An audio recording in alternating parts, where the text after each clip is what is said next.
চীনা বিজ্ঞানীদের এই গবেষণা প্রকল্পটির নাম রাখা হয়েছে সিল্ক মিরাজ। প্রথমে সামরিক পোশাক হিসেবে এর গবেষণা শুরু হয়, কিন্তু শিগগিরই এটি ফ্যাশন দুনিয়ারও নজর কাড়ে। এই বিশেষ কাপড় তৈরি হবে প্রোগ্রামেবল ন্যানোফাইবার দিয়ে, যা আলো প্রতিফলিত ও মাকাতে পারে, ফলে পরিধানকারী নির্দিষ্ট পরিবেশে প্রায় অদৃশ্য হয়ে যেতে পারেন। এতে সংযুক্ত কৃত্রিম বুদ্ধিমত্তা বা এআই পরিবেশ অনুযায়ী নিজেকে স্বয়ংক্রিয়ভাবে মানিয়ে নিতে পারবে। এর প্রয়োগক্ষেত্র বিশাল, ব্যক্তিগত গোপনীয়তা রক্ষা, থিয়েটার পারফরম্যান্স, এমনকি নিরাপত্তা ব্যবস্থাও বদলে যেতে পারে। তবে ডক্টর লিউ সতর্ক করে বলেন, আমরা এক শক্তিশালী প্রযুক্তির দ্বার উন্মোচন করছি, এর সঠিক ব্যবহার নিশ্চিত করা জরুরি।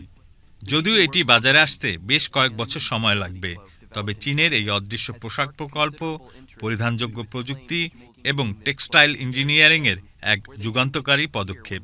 তবে এই পোশাক সাধারণ মানুষের নিরাপত্তার যেমন বিঘ্ন ঘটাবে, তেমনি গোটা বিশ্বের অপরাধ জগৎ এই সুযোগ লুফে নেবে, যা চিন্তার এক বড় কারণ। বলার অপেক্ষা রাখে না, একসময় এই পোশাক সামরিক বাহিনীর সদস্যদের গায়ে উঠবেই। এর ফলে রাতারাতি পাল্টে যাবে যুদ্ধের ধরন।